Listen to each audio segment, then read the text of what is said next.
Hello, good morning, good afternoon, good evening, everybody. Thank you for joining us in this webinar. My name is David Klebanov. I lead product marketing for Alkira. And today we have a very exciting panel with us. We have Scott Raynovich, who is a Chief Technology Analyst with the Futuriom research firm. And we have Atif Khan, who is the CTO and founder of Alkira. So thank you very much, guys, for joining. How are you doing this morning? Great, thanks. How are you, David? We're good. Thanks, David. All right. Yeah. So really excited to have you with us, Scott. I know that we've worked a lot in the past, both at Alkira now and both in our previous endeavors with Viptela. So definitely great to have you on board with us. And today we're going to talk about a pretty interesting topic. You are going to publish a report, right, which is going to come out in a couple of days, and you are focusing on a very hot topic of multi-cloud networking.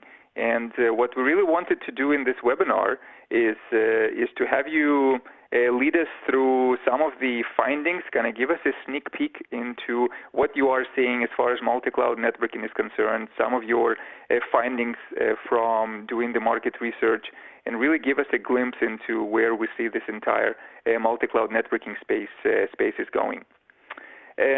Before we start, just a few words of housekeeping. So this webinar is being recorded. It's going to be available at brighttalk.com at the same URL that you've used to register for this report. For this webinar.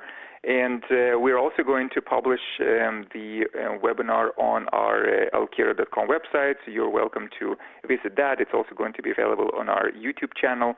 So there's going to be, if you're listening to this live, great. If you're listening to this as a recorded webinar, that's great as well. We're going to have a lot of conversation in this webinar, but we always encourage engagement from our audience. So guys, please feel free to ask questions in the chat window. I'll be monitoring the chat window and answering the questions as they come in. And if there's something particularly interesting, then we will address those live at the end of the webinar. So pretty simple. Having said that, I'll give it to you guys. Scott, Atif, take it away. Great. Thank you, David. And thanks, Scott, for joining us today. It's great to be sharing the stage with you, a virtual stage today. Yes, likewise. So just some background. David's correct. This report will be coming out, be published on Tuesday, Multi-Cloud Networking. It's part of our series of what we call cloud market trend reports, kind of the evolution of cloud infrastructure and technology. And Futuriom has kind of identified multi-cloud networking as a next very hot area. So it's kind of my pleasure to be on this webinar and talk with Atif, and who's got a lot of experience in this market and came out of the success of Viptela, which was a early pioneer in the SD-WAN category. And we kind of see multi-cloud networking as the next step in cloud networking from SD-WAN, and it's going to be exciting. I think it's going to be a pretty big market and one to follow over the next several years. So as we talked about, the background to this is we've been doing some research on this, and I'm going to present the findings, and Atif and I are going to talk about it in kind of an interactive discussion. He's more of the technical guru and the guy who actually implements stuff. I'm just kind of the analyst, you know. So I don't code or connect things, but so I'll ask him for some of the technical expertise. But we'd have a lot of background on the trends and the end user opinion about what's going on. So some of the background on that is we're going to talk about the great cloud shift, the move to applications in the cloud, multi-cloud, hybrid cloud architectures, how that's going to affect networking. We're going to go over the results of the Futuriom Multi-Cloud Networking Survey, which was the basis of our report, and some of the trends there. And we're going to talk about some key trends. You know, what is driving cloud networking? Why is it changing? Use cases, and then I'm going to make some predictions. And then I can ask Atif if they're wrong or not. So first, the background, the context on this, like why are we talking about this? There's been a massive shift in IT, and the shift, of course, is to the cloud. And if you read the major technology or business headlines every day, or turn on the business news channels, you'll see that they're talking about the cloud pretty much all day long, right? And it's a real trend. It's IT departments in major corporations or organizations have realized that the cloud provides a more elastic and scalable platform for applications. In many cases, they had private data centers there. They still have private data centers, but I would say fewer organizations are willing to build that infrastructure themselves. They can leverage the cloud, so they can leverage other resources that are built by people that are focused on that. And of course, we have the year of 2020, which you can't leave out the topic of the pandemic and the impact on business and remote work, and that is serving to accelerate many of these trends as we move to more remote work permanently, not just temporarily, like many corporations have announced, long-term plans to move to a remote workforce, and that's going to emphasize the capabilities of the cloud to provide these resources on demand. So here's just some key cloud facts that back all this up. We see, Forbes has identified that cloud spending is growing 4.5 times the rate of IT spending in the last decade or so. More organizations, half of the organizations in a Flexera cloud survey are using multiple clouds, multiple private clouds, and different combinations. I generally refer to a hybrid cloud as an application that's kind of distributed across clouds, and then a multiple cloud scenario in which an organization might be using several public cloud infrastructures. 23% of IT workloads are now in the public cloud. That's up just from June. So this was a very recent Goldman Sachs report. We see, and this is what I call the cloud bump from the pandemic, but this is going to be sticky. This cloud bump is going to stay with us for years. Hopefully we resolve some of the issues with the pandemic. Hopefully we have a vaccine. Hopefully we get back to business as usual, but the cloud is going to be sticky, and this bump is not going away. Goldman expects that percentage to reach 43% in 3 years. That's pretty remarkable, kind of a doubling of the percentage of the IT workloads. RightScale says hybrid cloud adoption is at 58%. Vormetrics says 85% of enterprises are keeping sensitive data in the cloud, and Cisco aggressively predicts cloud data centers will process 84% of workloads. So between Cisco and Goldman, you can come up with your percentage, but it's pretty high.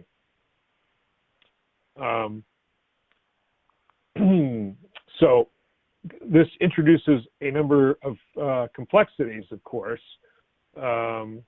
You have multiple clouds.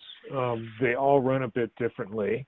You have hybrid clouds, which means you're running your applications and your data in different places, and you need to keep track of that. And you need to support that with networks, and that's the big challenge. The bottom line of multi-cloud networking is people, as they build these hybrid cloud or multi-cloud infrastructures, they don't want the network to be the bottleneck, and they want to be able to, just as you press a button on a SaaS service and open up a new software application, they want to run networks like that. They don't want months of provisioning time or manually moving boxes around. They want to be able to provision these networks dynamically to support these cloud applications, because the cloud applications are dynamic. Now, with that context, I went over a bunch of cloud trends and then these cloud complexities. I wonder if, Atif, you're seeing the same thing from your customers. Are you hearing about these challenges? Scott. Yes, we are hearing about all these challenges, and I would say more.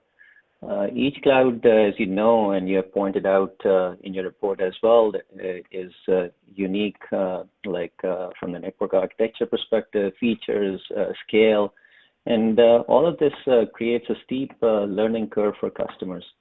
And what we are hearing is that even those customers who have set up a multi-cloud network on their own find it extremely difficult to carry out day two operations, meaning monitoring, troubleshooting, expanding network to add support for new use cases, etc. And this is all because it becomes very complicated very quickly. In fact, one of our customers, Fortune 100 enterprise, calls it a spaghetti mess. and building a network to provide connectivity to endpoints, which could be cloud endpoints or on-prem, is not necessarily the hardest part here. It is making sure that you build a network that scales, is highly available, it's elastic, and it's on demand, as you're pointing out here in the report as well. It provides full visibility and governance, built-in security, which scales as needed. And it provides consistent network and security policies, routing controls, network policies, etc. Another important aspect, as I mentioned, is full support for day two operations. And achieving all this is very, very challenging, and that's what we are seeing out there. Yes. Okay, that's great. That's great feedback. And you have, just to be clear, you have customers deploying your technology today, correct? Yeah, absolutely. We have customers ranging from Fortune 100 to small to mid-sized startups. So it's a broad spectrum of customers. That's great. That's great. I think it also speaks to the fact that the cloud stuff has become, we used to talk about it as shadow IT, people implementing cloud kind of in secret or on the side. It's really become mainstream now. I think that's a major takeaway. So we're going to, everything, for those of you who don't know Futuriom, we're an independent research firm focused on cloud infrastructure, and everything we do is based on end user research. So I try to spend at least 60% of my time in the practitioner community, talking to them, surveying them, interviewing them, and we conduct 2 to 4 interviews a week, and we conduct approximately 1 survey per month. So for multi-cloud, we went out and we talked to a lot of these folks.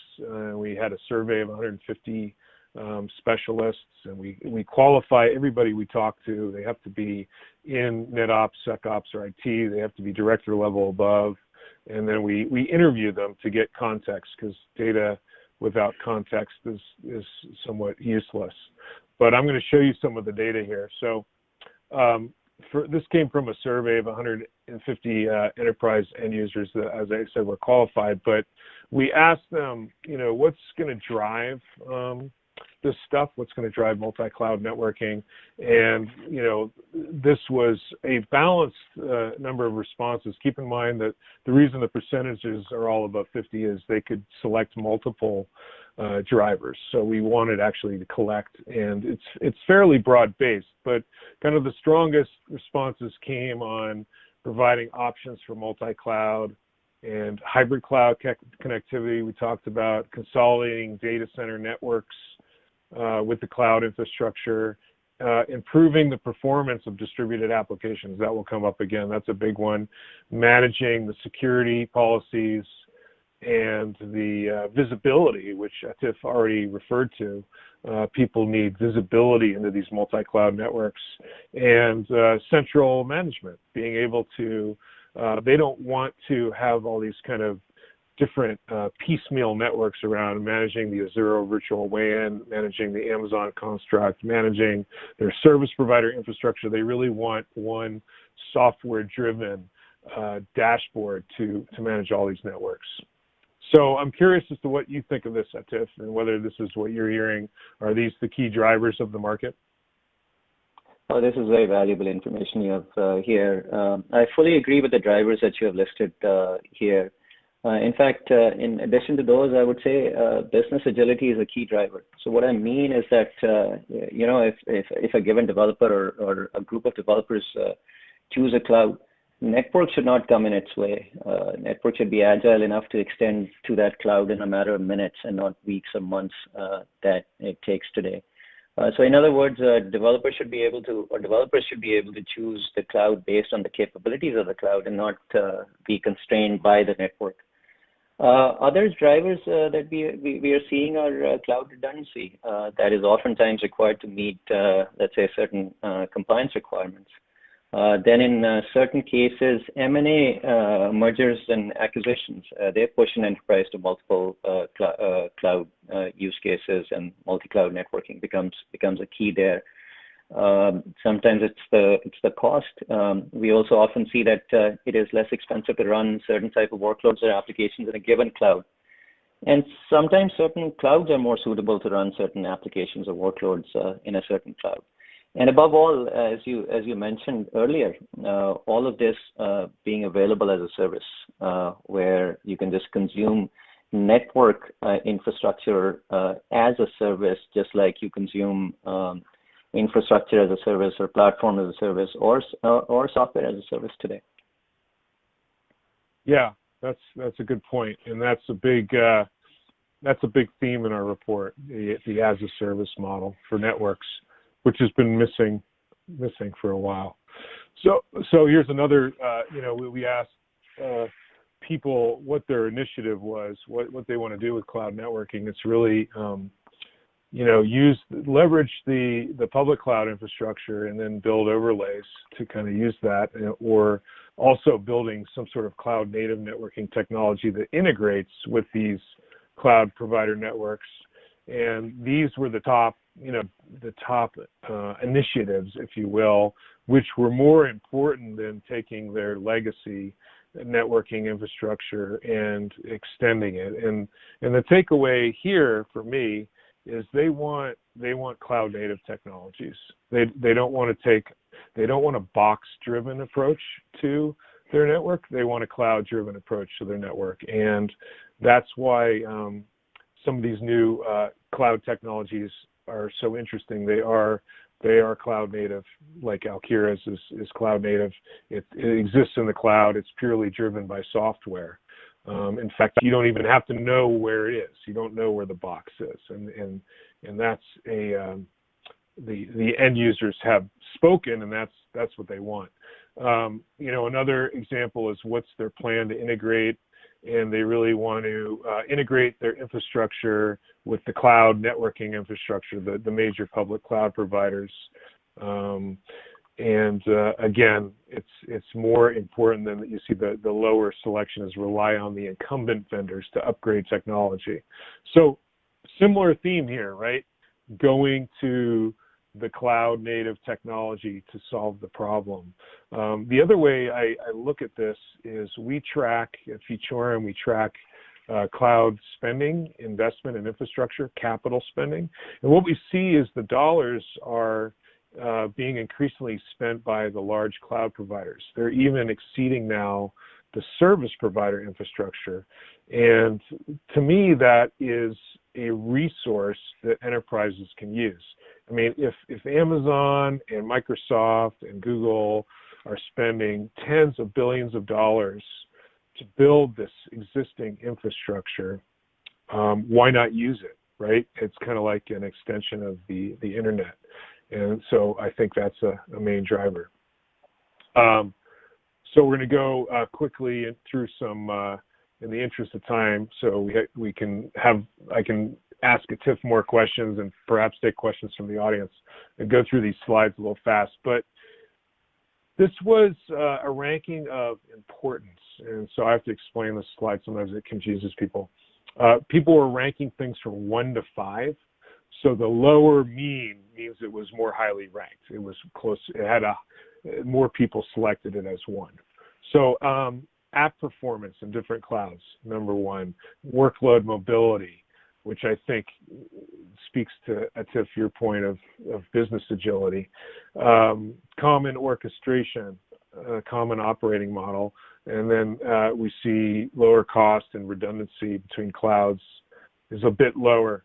And then another one, a similar chart, same kind of ranking system. The end users were asked to rank this from 1 to 5, and they're asked to rank use cases. And I'm going to get Atif your feedback on this, but one of the top ones was improving and streamlining security operations, and then driving integration between the enterprise data center, branch offices, and the public cloud. We talked about that, having a single networking infrastructure to look at and manage, and then providing operational visibility. And then further down the line, consistent policies and simplify application connectivity. That's not to say the ones lower down are not wanted. People want all of these use cases, but this is just a view of kind of the priorities. So I'm curious, Atif, you're out there talking to end users about the use cases, and you're targeting specific use cases in the market. Does this resonate with you, or are there some that we left out, or what are you hearing? No, Scott, you're spot on with these use cases here. I would just add that multi-cloud network that is delivered as a service is like one of the key drivers here, or key use cases here. So what I mean is, like, as I said, like if I'm an enterprise customer, today I can consume infrastructure as a service, as I said, platform as a service, software as a service. Why can't I consume like multi-cloud network as a service where higher layer services are built in, and where I pay for what I use and for as long as I use it? And when I say high layer services built in, your network services, your security services such as firewalls, NAT services, IP address management, DNS, all of that needs to be built into these networks. You can't just force fit these services into a network and call it integrated services. And also, like here, that you, as you mentioned, network has to be ubiquitous, global, and connect to any endpoint, whether cloud, branch, data center, in one way, and provide any endpoint to any endpoint connectivity. And here you're mentioning streamlining between the enterprise data center, branch offices, and public cloud. That's a big aspect of it.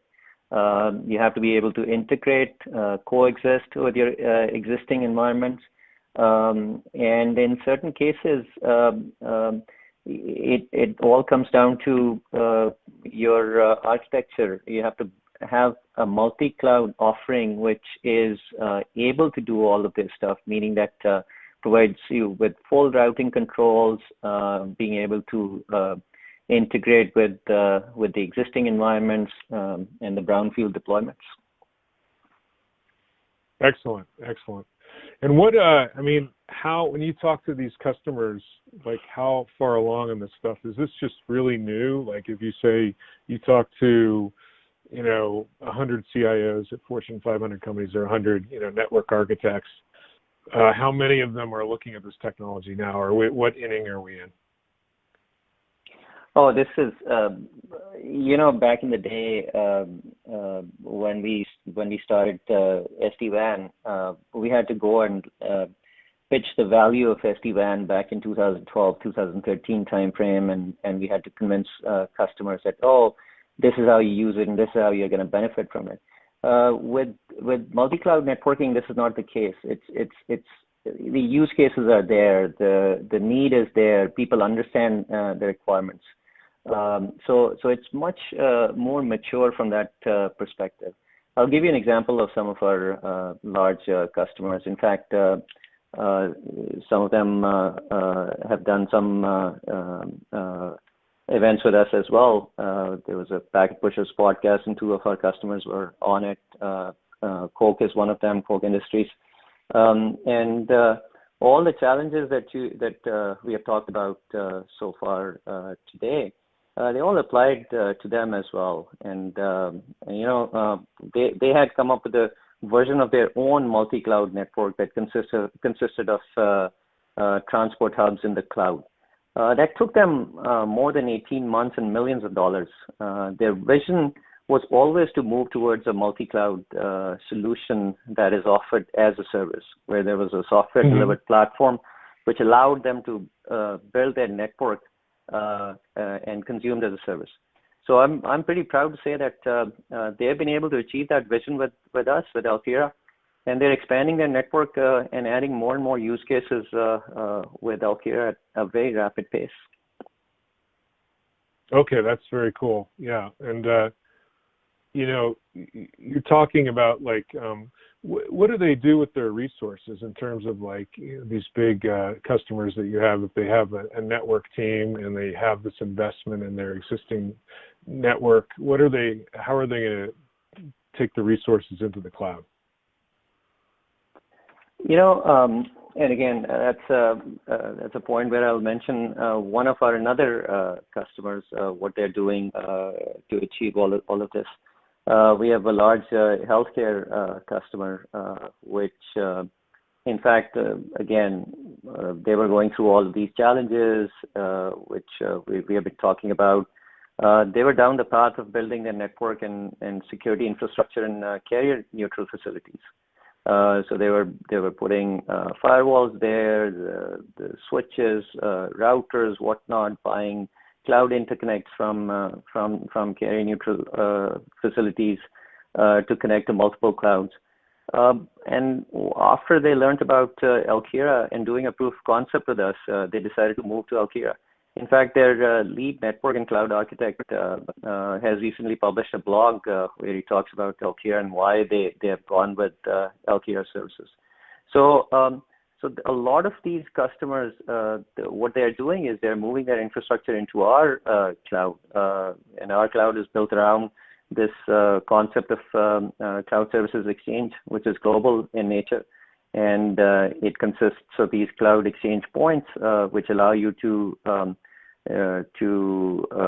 connect to different clouds on-prem, spin up these higher layer services, whether those services are from Alkira, whether those are third-party services.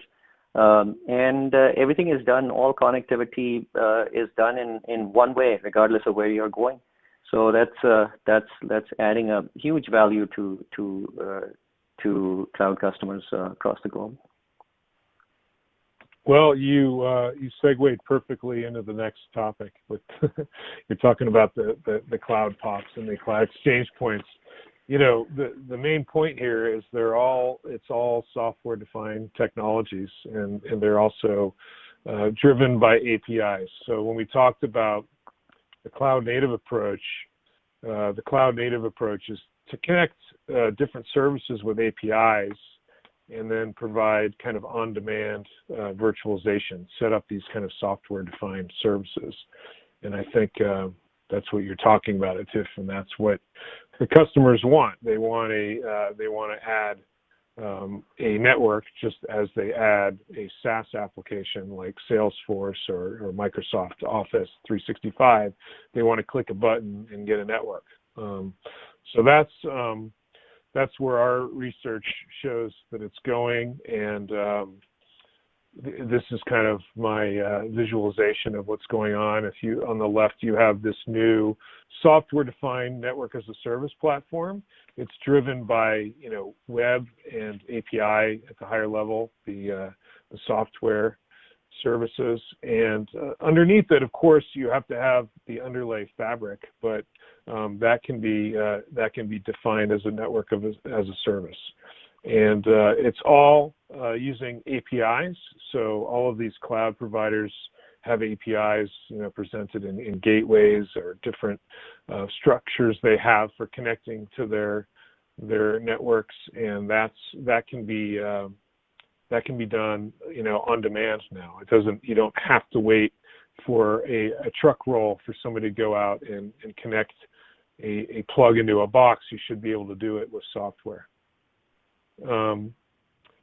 So when we ask folks what they think about this, Atif, you're gonna love this answer. You know, the largest response was people are going to invest substantially in this technology, then the next selection was modestly, and then a smaller percentage, 20%, are only going to invest a little bit in multi-cloud networking and cloud-native networking, and then only one person, or 0.7%, said they don't plan to spend any money. So this is good for you, right?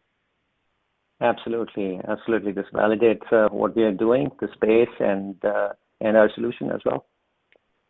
Yep. So I'm going to, conclude my presentation, but we're still gonna talk here. Our basic predictions from this data and from our work in this market is you're going to see kind of, I believe, an explosion of network as a service, APIs, and cloud-driven networking.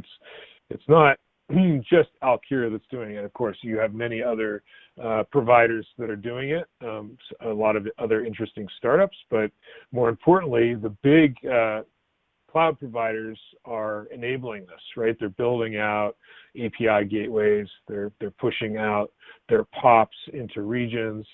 The major data center providers like Equinix are providing APIs and direct connections, and the cloud and the public cloud providers are providing direct connections into their infrastructure. So it's all going to facilitate this kind of network as a service model.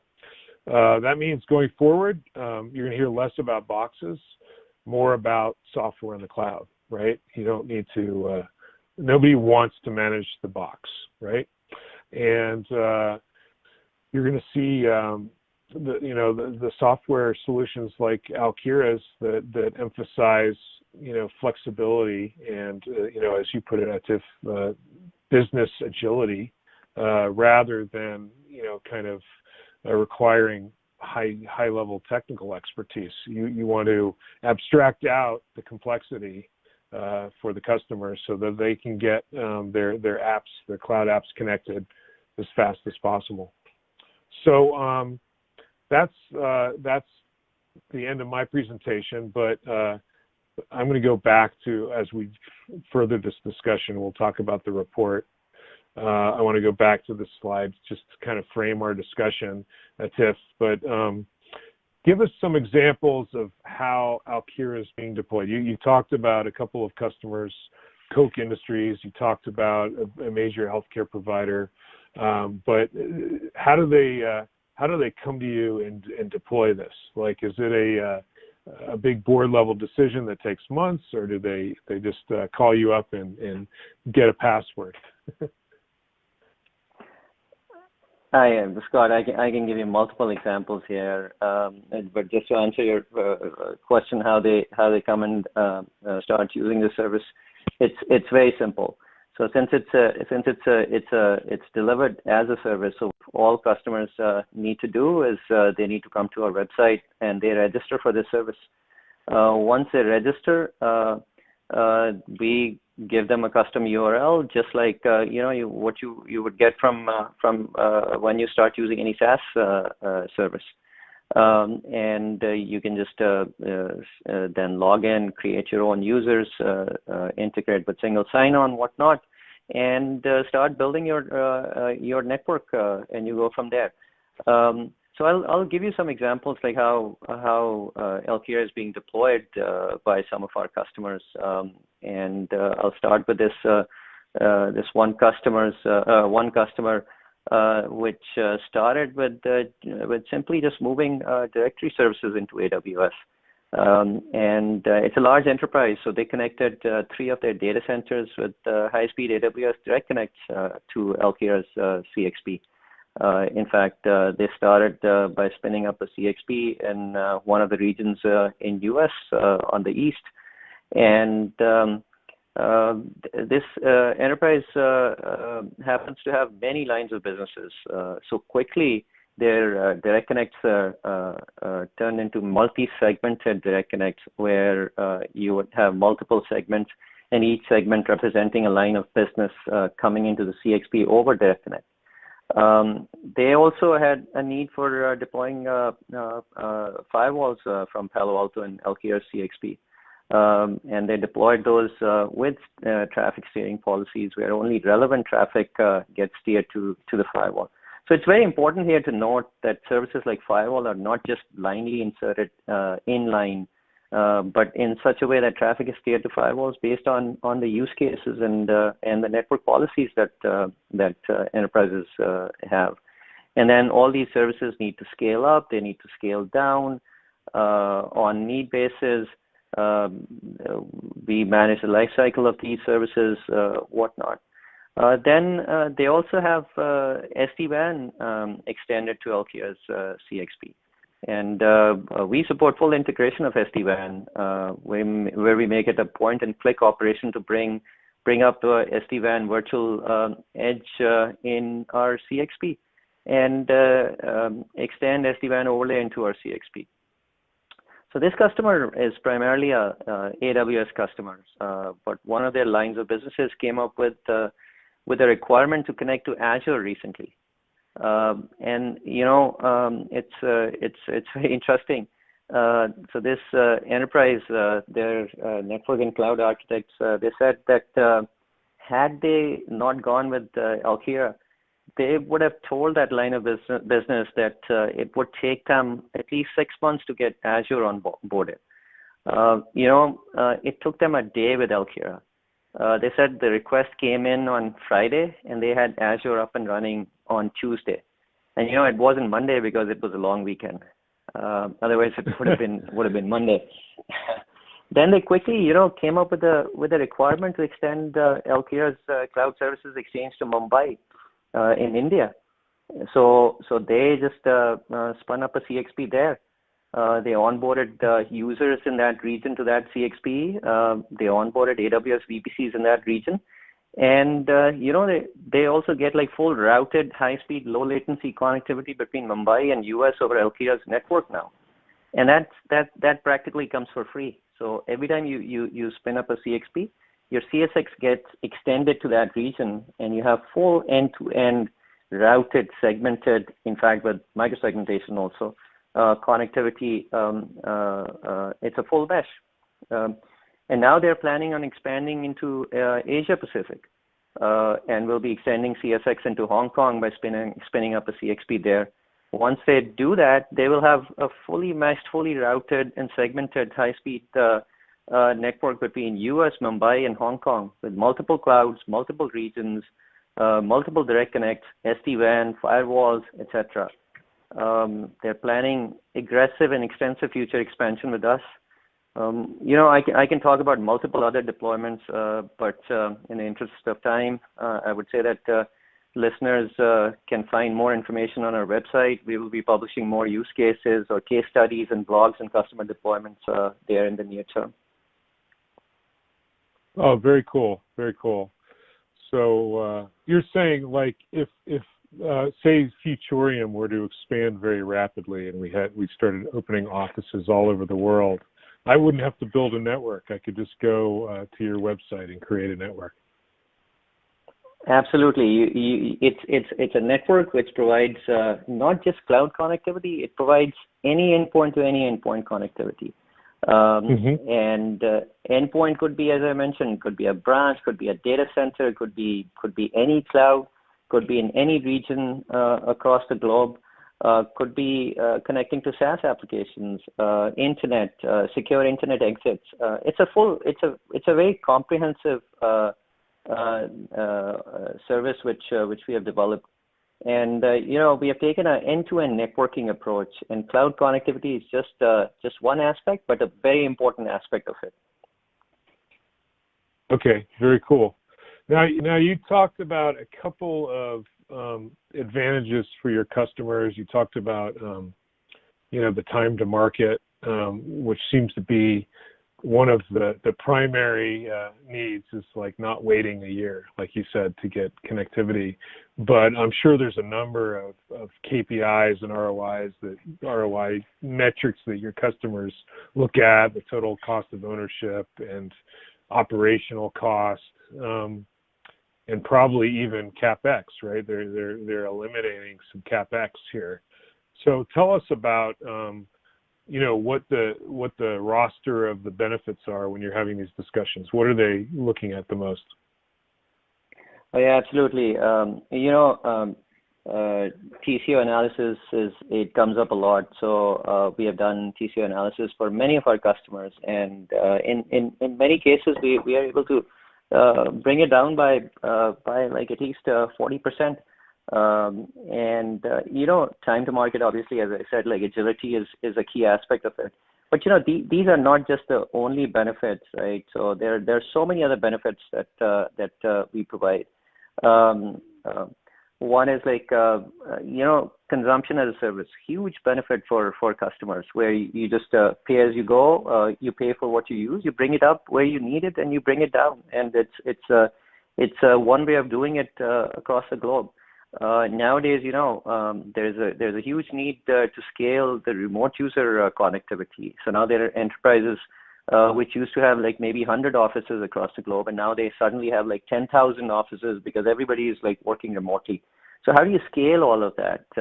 So you need this cloud to scale all of this going forward. So all of that is a huge benefit which we are adding. Then as I mentioned earlier, integrated security and network services. It's not easy like steering traffic to a firewall, or making sure that the firewall auto scales and you manage the life cycle. You manage make sure that if you have multiple firewalls deployed, how do you take care of symmetry as far as the flows are concerned, visibility end to end. All of that is here. It comes built in.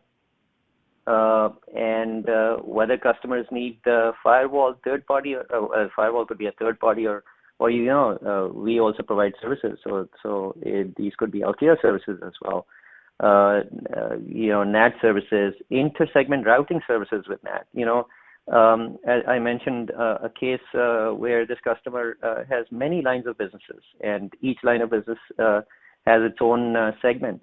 And now there's a need for inter-segment or inter-line of service routing use case where they're sharing resources between segments. How do you do that? That becomes very complicated very quickly.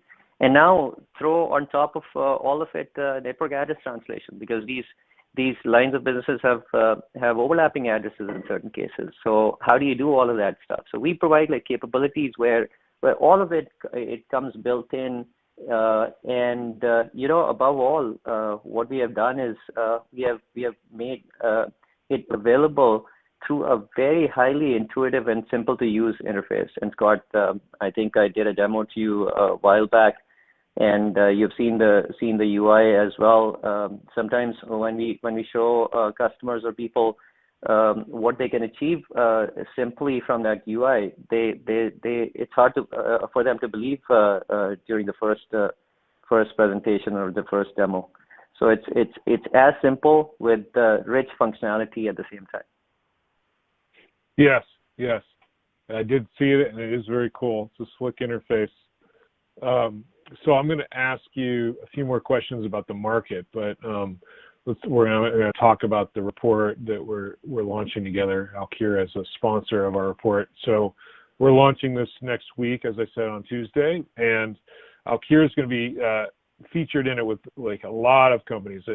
Probably 30 to 40 companies are mentioned in the report. And the ecosystem for multi-cloud networking is quite broad, remember, because as we've talked about, you have the major cloud providers who are providing some infrastructure and APIs. You have service providers who provide the underlying, physical infrastructure. And then, of course, you have a lot of startups, and then you have a lot of incumbents, a lot of networking incumbents. So, Atif, tell me a little bit about how you see the context of this market. And you have both partners and you have competitors. So talk about, with the competitors, your key differentiators, and then talk about your partners. How is this ecosystem going to grow through partnerships? Oh, that's a great question, Scott. I've mentioned a lot of benefits already, right? As I mentioned earlier, we have taken an end-to-end networking approach. We have built a service. It's a network infrastructure as a service. So we are not just orchestrating cloud connectivity. We are not just another tool out there that normalizes the cloud workflows across clouds, but still require customers to learn each cloud's networking constructs. So our architecture allows us to go deep into the cloud and go closer to the user on the on-prem side. So we can connect any user to any workload, as I mentioned earlier, sitting in public cloud, private data center, any region. We can connect any workload to any workload regardless of where it is sitting. And this is all with segmentation, micro-segmentation, security, network services, all of that. So we have taken a very comprehensive approach. We don't just connect the customer to the edge of the cloud, which most of these companies are doing. So in other words, we allow customers to build a cloud-native network, which is free of all hardware-driven constraints of legacy networks. Our service is running on a purpose-built, software-led platform that is designed from ground up to take advantage of all the things that make the cloud so valuable, as you mentioned earlier today, as a modern compute resource. So I would say that what we have done is a cloud-native network cloud built for the cloud era. So that's how we're differentiating from a lot of these other vendors out there. And I can go in many other details, but I think I'll just leave it for audience to go and take a look at our website and our collateral in the interest of time. Yeah. So, but what about the big cloud providers? You partner with them, but are you afraid of them too? I mean, you're afraid of everybody's afraid of Amazon, right? Like, what are they going to do tomorrow? Are they going to announce the network as a service? We have signed technology partnerships with cloud providers, and we are exploring joint go-to-market partnerships with them as well. And I would say just stay tuned for more news about that, and we will be announcing more stuff with them. As far as being afraid of them, as you said, they have done a tremendous job when it comes to building the underlying the cloud infrastructure. But each cloud, as you also noticed, is very different from every other cloud, and each cloud provider is focused on their cloud. So just to make it ubiquitous on top and build a virtual network which virtualizes all the functions as well as automates everything on top of these cloud providers is something which these cloud providers are not doing. These cloud providers are providing a lot of tools, a lot of functionality, which we in fact leverage, and we leverage those technologies to make end-to-end networking in a new way possible. That's right. Yeah, and something I will say, what I hear a lot is, you've kind of seen this pattern in the industry. Keep in mind that the public cloud providers, the Microsofts and the Amazons and the Googles, their agenda is to keep you in their cloud as long as possible, right? Whereas the enterprise agenda is to be able to, put their applications and use resources in whichever cloud is available. So that, I think that's a tension that's driving this market, right? From what we hear, the enterprises want to access multiple clouds. They don't want to be trapped in the infrastructure of one cloud. So that's going to be an interesting tension to observe, right? Exactly. You got it right. Another thing I'll mention here, while we're on the topic of cloud providers and the service providers, we are engaged with many, like the telco service providers across the globe also. In fact, with many tier one out there, tier one service providers. And, our service is multi-tenant from ground up. So when we were designing this architecture, so we designed it with service providers in mind, and how we could augment service providers' cloud offerings.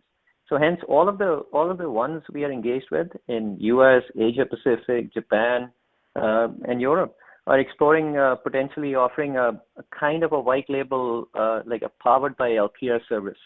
This is where they integrate this into their cloud services portfolio, but the service is powered by Alkira. So that's another avenue we're taking to go to market with these telco service providers. And at the same time, we are engaged with many other partners as well.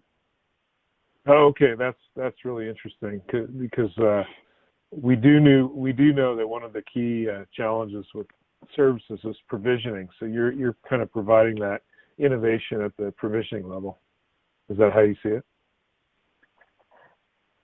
Yes, and plus more, because now you just don't get provisioning where you just get connectivity, but you get end-to-end networking, all these services.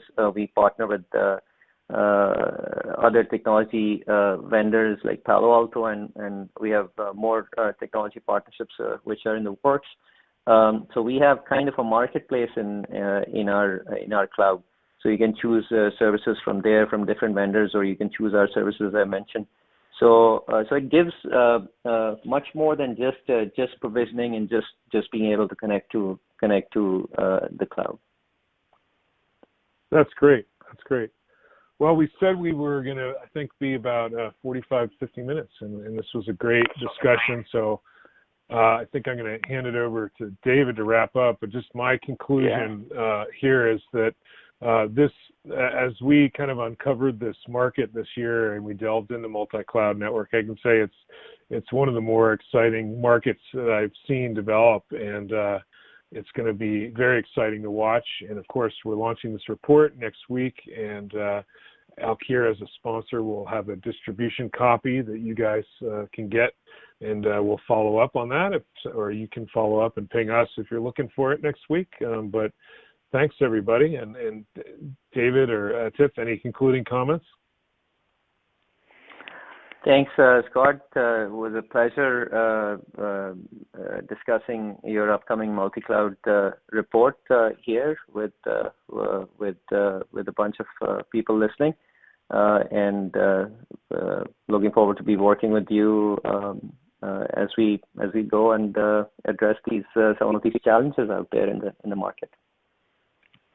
Yeah, great. Thank Thanks you very much. I wanted to echo Atif, and thank you, Scott, for bringing your market insights.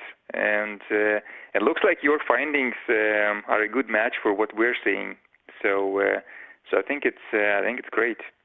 So I want to thank you guys, our panelists, and I want to thank all the attendees for this webinar. Thank you for spending this this hour with us, and we're looking forward to seeing you in our next webinars. Thank you very much. Thank you, David. Thanks, everybody. Thank you, Scott. Bye-bye.